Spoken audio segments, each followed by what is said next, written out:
Oh no, cut it out! Cut! Cut!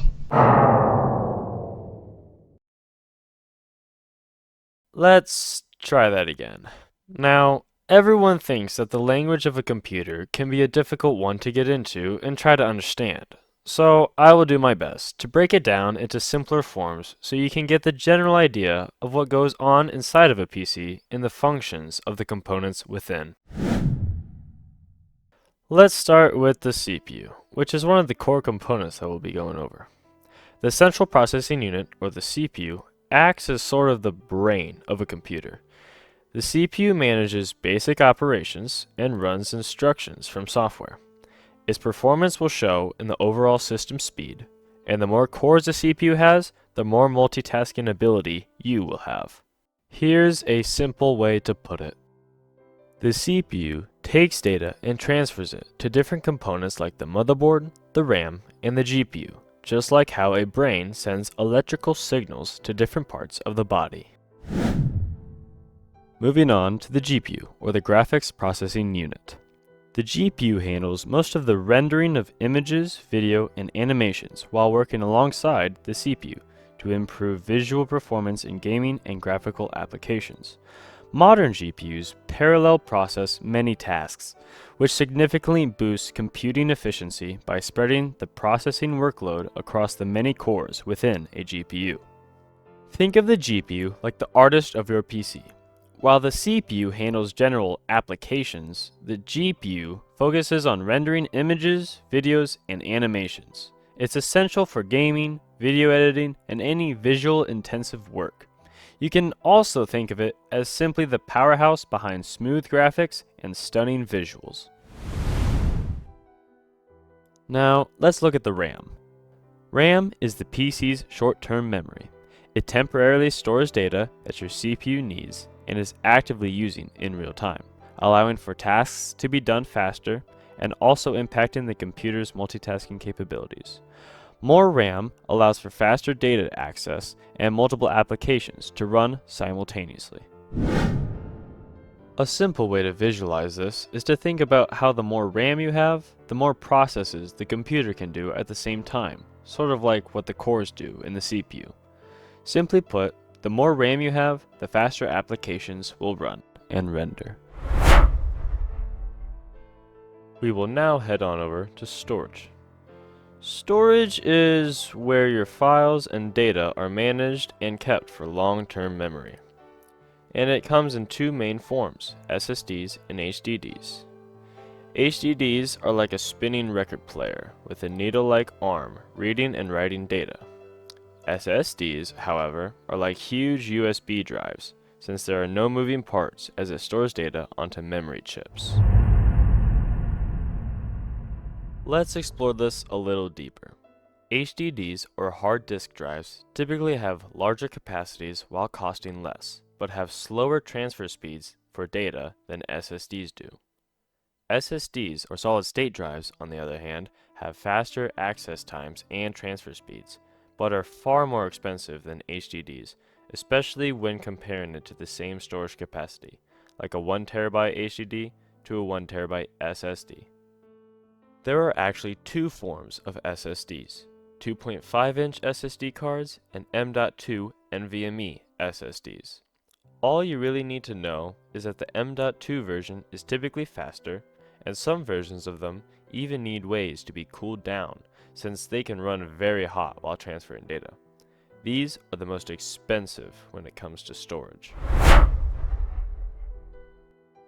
When we go over and look at the motherboard, we see one of the biggest components of a PC.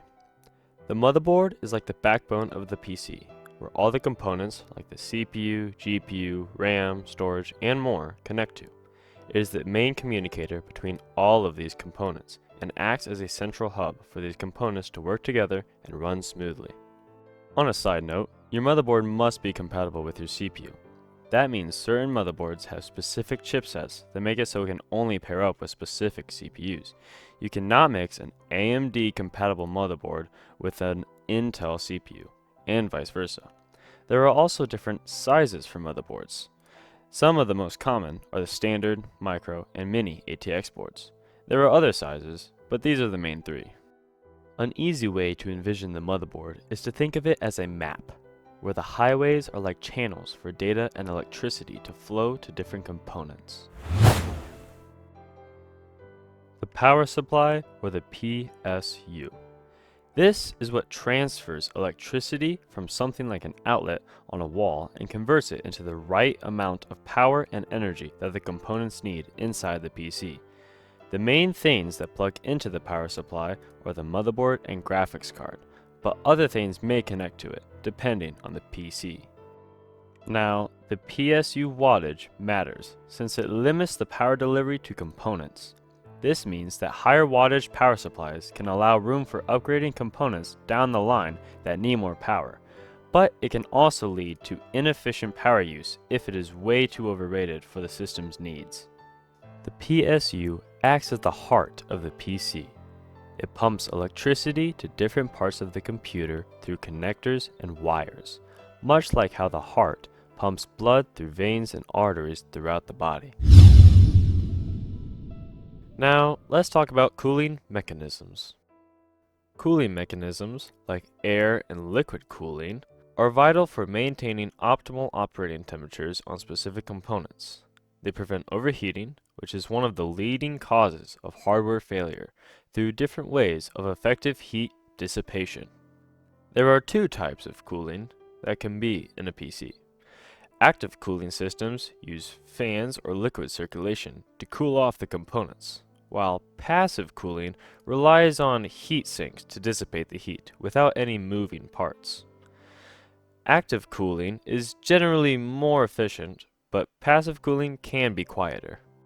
Let's delve into this a little further. First, we will start with the case fans. These are in place simply to make sure the case has good airflow and that the components get cold air coming in and hot air going out. Next, let's look at some active cooling. The CPU utilizes one of these systems to make sure it doesn't overheat. While there are options for passive cooling for the CPU, it is almost always paired with an active cooling system. One of these systems is an air cooler, which uses fans to bring cold air into the heatsink, where the heat from the CPU is transferred to, and possibly another fan to take away the hot air that is given off from the heatsink. Another version of this is called an AIO, or all-in-one. These liquid systems utilize a liquid coolant that is delivered to a pump on top of the CPU. It then transfers heat from the CPU into the coolant, which is then pumped back into the radiator by a tube. There are fans on the radiator, so it can take in cold air to cool off the coolant that is passing through the radiator. This liquid is then pumped back to the CPU by a different tube, and the cycle continues. Lastly, we can look at passive cooling on M.2 SSDs. Since these can run at insanely high speeds, some of them can use passive cooling systems like heat sinks and thermal pads to simply help dissipate heat. These simply take heat off of the SSD and transfers it to a heat sink, which can be cooled down by cold air coming into the PC from fans. On to the last and technically biggest component, the case. The case for a PC is what protects internal components from damage and dust and is what holds all the components together. The case also plays a significant role in airflow management, which we know is pretty critical for maintaining optimal performance of the system. The size of the case also matters. It determines the components that can go inside of it, like the GPU and motherboard. Most case sizes will match the motherboard size, but you can technically put a mini ATX motherboard inside of a standard ATX case, just not the other way around. Each case is different and determines component layouts and airflow. We can stick with the idea that the case is like the body, since it is what holds everything together inside of it. It is what protects the components and manages good airflow to keep them cool. Whew, we're done. We have officially gone over the CPU, GPU, RAM, motherboard, storage, power supply, case, and cooling. All of these components work together to make one of the most advanced and confusing pieces of technology that is available to the general public. I hope that I have shed enough light on this topic that you got the general grasp of how a PC works, and so you can make this technology feel more accessible with this new understanding of how it all comes together. I want to leave with you here a quote from John F. Kennedy, who once said, "Man is still the most extraordinary computer of all."